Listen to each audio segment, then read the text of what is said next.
Hello everyone. आज के class में हम लोग भारत में संवैधानिक विकास की चर्चा करेंगे और इसमें हम लोग रेगुलेटिंग एक्ट 1773 तथा पिट्स इंडिया एक्ट 1784 की चर्चा करेंगे आज के क्लास में। तो चलिए स्टार्ट करते हैं आज का क्लास। तो भारत में हुए संविधान विकास के क्रम में हम लोग सबसे पहले रेगुलेटिंग एक्ट 1773 की चर्चा करेंगे और जानेंगे इसके कुछ इम्पोर्टेंट पॉइंट्स के बारे में। तो रेगुलेटिंग एक्ट भारत में इसलिए लाया गया था कि ब्रिटिश सरकार या संसद ईस्ट इंडिया कंपनी की गतिविधियों को नियंत्रित कर सके और अपने अनुसार चला सके। तो इसका मुख्य उद्देश्य था ईस्ट इंडिया कंपनी पर अपना नियंत्रण या कब्जा बनाए रखना। अब इस एक्ट के द्वारा बंगाल के जो गवर्नर थे उसे बंगाल का गवर्नर जनरल कहा जाने लगा और मुंबई और मद्रास की जो प्रेसिडेंसी थी उनके गवर्नरों को भी बंगाल के गवर्नर जनरल के अधीन रखा गया। जो भी क्रियाकलाप किया जाता था वो बंगाल के गवर्नर जनरल के अधीन में रह कर के करना पड़ता था। इसी एक्ट के द्वारा 1773 में कलकत्ता में एक सुप्रीम कोर्ट की स्थापना की गई थी और इसके मुख्य न्यायाधीश सर एलिजा इम्पे को बनाया गया था, जिनका कार्यक्षेत्र बंगाल, बिहार तथा उड़ीसा तक था। इस एक्ट के दौरान एक और इम्पॉर्टेंट पॉइंट है हमारे पास कि कोर्ट ऑफ डायरेक्टर्स का जो कार्यकाल था 1 साल से बढ़ा करके अब 4 वर्षों तक का कर दिया गया था। तो यहाँ पर हमारे पास कुछ इम्पॉर्टेंट पॉइंट्स थे रेगुलेटिंग एक्ट 1773 के बारे में। नेक्स्ट अब हम लोग डिस्कस करेंगे पिट्स इंडिया एक्ट 1784 के बारे में। तो पिट्स इंडिया एक्ट इसे लाया गया था, ब्रिटेन के तत्काल प्रधानमंत्री थे विलियम पिट जूनियर, उनके द्वारा, इसीलिए इस एक्ट का नाम पिट्स इंडिया एक्ट पड़ा। और इस अधिनियम को लाने का मुख्य कारण यह था कि रेगुलेटिंग एक्ट के दौरान जो भी कमियां रह गई थी उसे पूरा किया गया था और बहुत सारे नए नियमों को लाया गया था पिट्स इंडिया एक्ट के द्वारा। और पिट्स इंडिया एक्ट के द्वारा ही ब्रिटिश इंडिया जहां तक व्यापार करती थी उसके प्रशासित क्षेत्र थे कंपनी के, अब ब्रिटिश राज सरकार के क्षेत्र के रूप में उसे बोला जाने लगा। ईस्ट इंडिया कंपनी का जो प्रशासित क्षेत्र था वो अब क्या कहलाने लगा, ब्रिटिश राज क्षेत्र कहा जाने लगा। अब आगे हम लोग कुछ पॉइंट और देखते हैं कि पिट्स इंडिया एक्ट के द्वारा कोर्ट ऑफ डायरेक्टर्स जो व्यापारिक मामलों के लिए बनाया गया था और बोर्ड ऑफ कंट्रोलर जो राजनीतिक मामलों को देखता था, 2 अलग बोर्ड्स को बनाया गया था। इसीलिए इसे हम लोग पिट्स इंडिया एक्ट को दोहरे प्रशासन का एक्ट भी कहते हैं या द्वैत शासन लाया गया था। ये अगर क्वेश्चन में पूछा जाए तो ये पिट्स इंडिया एक्ट के दौरान ही लाया गया था। अब हम लोग डिस्कस करेंगे कोर्ट्स ऑफ डायरेक्टर और court of controller, board of controller में क्या था और इसकी डिटेल हम लोग देखेंगे। तो सबसे पहले हम लोग जानेंगे कि बोर्ड ऑफ कंट्रोलर, इसमें 6 सदस्य थे कुल, जिसमें से एक इंग्लैंड के वित्त मंत्री और दूसरे वहाँ के राज्य सचिव होते थे, सेक्रेटरी ऑफ स्टेट, और जो अन्य 4 सदस्य होते थे उनकी नियुक्ति सम्राट के द्वारा की जाती थी। बोर्ड ऑफ कंट्रोलर जो था वो बोर्ड ऑफ डायरेक्टर्स के ऊपर था और संचालन के किसी भी काम के लिए बोर्ड ऑफ कंट्रोलर की अनुमति लेना जरूरी था। ईस्ट इंडिया कंपनी के जो भी मालिक हुआ करते थे उनका बोर्ड ऑफ कंट्रोलर के अधीन था और उनका पूरी तरह से नियंत्रण बोर्ड ऑफ कंट्रोल ही किया करता था।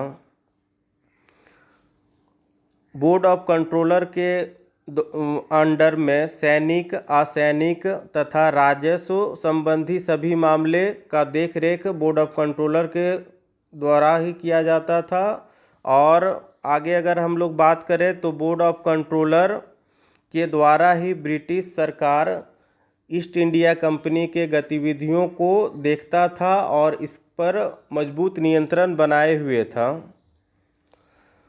अगर भारत में किसी भी तरह का कागजात आता था या भारत में किसी भी तरह का कागजात भेजा जाता था तो उसकी एक प्रतिलिपि बोर्ड ऑफ कंट्रोलर को देना ज़रूरी समझा जाता था, क्योंकि अगर बोर्ड ऑफ कंट्रोलर चाहे तो उसे अस्वीकार भी कर सकता था या उसमें किसी भी तरह का परिवर्तन करना चाहे तो उसे परिवर्तन भी कर सकता था या उसे एक नया रूप भी दे सकता था।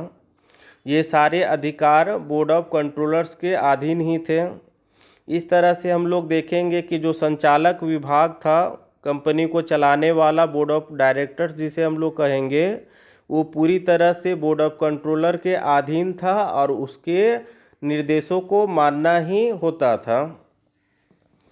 अगले पॉइंट में अगर हम लोग बात करें तो संचालक मंडल जिसे हम लोग बोर्ड ऑफ डायरेक्टर्स कहेंगे, तो वो कंपनी को चलाने के लिए अधिकारियों को या कर्मचारियों की नियुक्ति कर सकता था, मगर जो ब्रिटेन के सम्राट थे वे चाहे तो ऐसी किसी भी नियुक्ति को निरस्त कर सकते थे और अपने हिसाब से नियुक्ति को रख सकते थे। मगर बोर्ड ऑफ गवर्नर जनरल की नियुक्ति करना बोर्ड ऑफ कंट्रोलर के अनुमति के अधीन ही था। बोर्ड ऑफ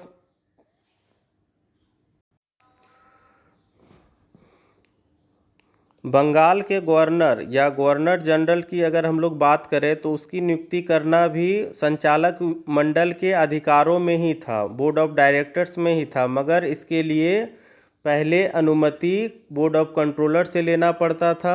अगर वे किसी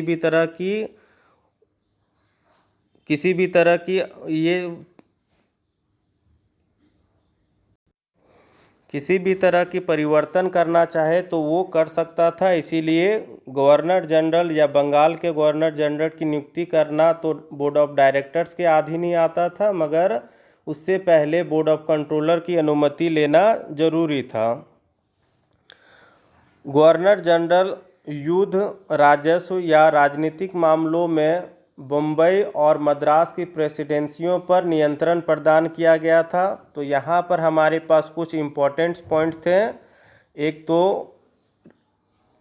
रेगुलेटिंग एक्ट को लेकर के और दूसरा हमारे पास था पिट्स इंडिया एक्ट 1784 को लेकर के। अब आगे हम लोग कुछ डिस्कशन करेंगे।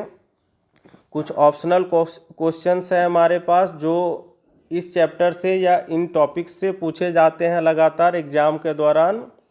तो सबसे पहला क्वेश्चन है हमारे पास, किस अधिनियम के द्वारा ब्रिटिश सरकार ने ईस्ट इंडिया कंपनी की गतिविधियों पर पहली बार नियंत्रण करना शुरू कर दिया था? तो सबसे पहले हम लोग डिस्कस किए थे कि रेगुलेटिंग एक्ट 1773 के द्वारा ही ब्रिटिश सरकार ईस्ट इंडिया कंपनी पर नियंत्रण बनाता है। नेक्स्ट क्वेश्चन है हमारे पास, कब बंगाल के गवर्नर को बंगाल का गवर्नर जनरल कहा जाने लगा? तो रेगुलेटिंग एक्ट के तहत ही 1773 में बंगाल के गवर्नर को बंगाल का गवर्नर जनरल बनाया गया था। नेक्स्ट क्वेश्चन है हमारे पास, 1773 में कलकत्ता में स्थापित सुप्रीम कोर्ट के मुख्य न्यायाधीश किसे बनाया गया था? तो इसके मुख्य न्यायाधीश थे sir Elijah Impey. Next question है हमारे पास, रेगुलेटिंग एक्ट के तहत कोर्ट ऑफ डायरेक्टर्स का कार्यकाल कितने वर्षों का कर दिया गया? तो जब पहले बनाया गया था संचालक मंडल बोल सकते हैं हम लोग या कोर्ट ऑफ डायरेक्टर्स बोल सकते हैं। पहले उनका कार्यकाल 1 वर्षों का हुआ करता था, मगर बाद में रेगुलेटिंग एक्ट आने के बाद इसका कार्यकाल 4 वर्षों का कर दिया गया था। नेक्स्ट क्वेश्चन है, पिट्स इंडिया एक्ट 1784 किसके द्वारा लाया गया? तो पिट्स इंडिया एक्ट विलियम पिट जूनियर के द्वारा लाया गया था और वे ब्रिटेन के तत्कालीन प्रधानमंत्री थे उस समय के। नेक्स्ट क्वेश्चन है, किस नियम के द्वारा ईस्ट इंडिया कंपनी प्रशासित क्षेत्र को पहली बार ब्रिटिश राज क्षेत्र कहा जाने लगा? तो पिट्स इंडिया एक्ट 1784 के द्वारा ही कंपनी का जो प्रशासित क्षेत्र था, जितने भी क्षेत्र को कंपनी ने क्या किया था, व्यापार करने के लिए लिया था यहाँ के महाराज से, तो उसे अब क्या कहा जाने लगा, ब्रिटिश राज क्षेत्र कहा जाने लगा। पहले तो कंपनी आई थी कि यहाँ पर हम लोगों को बिजनेस करना है भारत के साथ में, बाद में वो क्या करने लगे, अपना कब्जा जमाने लगा और अपना दबदबा बनाने लगा। यहाँ के क्षेत्र पर छोटे छोटे किले बनाए जाने लगे और उस क्षेत्र को अपने अधीन बनाने लगे। नेक्स्ट क्वेश्चन है, दोहरा शासन या द्वैत शासन किस अधिनियम को कहा जाता है? तो ये बहुत ही इम्पोर्टेंट क्वेश्चन है। ये क्वेश्चन बहुत ही एग्जाम में बहुत बार आया है, तो आप लोग याद रखें। इसका आंसर होगा पिट्स इंडिया एक्ट, और पिट्स इंडिया एक्ट के द्वारा ही board of controller and board of directors बनाया गया था। दो अलग प्रकार के शासन की व्यवस्थाएं बनाई गई थी कंपनी के ऊपर, जिसके द्वारा ब्रिटिश सरकार इस कंपनी पर नियंत्रण बनाए रखे हुए थी। तो दो सरकार थे, बोर्ड ऑफ डायरेक्टर्स और एक थे बोर्ड ऑफ कंट्रोलर, और ये ही दोहरा शासन या द्वैत शासन के नाम से आगे जाना जाने लगा। नेक्स्ट क्वेश्चन है हमारे पास, बोर्ड ऑफ कंट्रोलर की स्थापना कब की गई तथा इसके कुल कितने सदस्य थे? तो बोर्ड ऑफ कंट्रोलर जो थे 1784 पिट्स इंडिया एक्ट के द्वारा बनाया गया था, और इसमें कुल 6 सदस्य थे। पहले तो वहाँ के वित्त मंत्री, और दूसरे कौन थे, वहाँ के सचिव थे, और 4 जो अन्य नियुक्तियाँ थी वो वहाँ के सम्राट के द्वारा की जाती थी। नेक्स्ट क्वेश्चन है हमारे पास कि गवर्नर जनरल की नियुक्ति किसके द्वारा की जाती थी? तो गवर्नर जनरल या बंगाल के गवर्नर जनरल की बात करें हम लोग, तो वो बोर्ड ऑफ कंट्रोलर के अनुमति से बोर्ड ऑफ डायरेक्टर करता था। करने का काम किसका था? बोर्ड ऑफ डायरेक्टर्स का ही, मगर उससे पहले क्या करना पड़ता था, बोर्ड ऑफ कंट्रोलर की अनुमति लेना ही आवश्यक था। तो आज के क्लास में हम लोग इसी टॉपिक को यहाँ तक रखेंगे। नेक्स्ट क्लास में मिलते हैं भारत के संवैधानिक विकास में आने वाले कुछ और एक्ट और अधिनियम को लेकर के।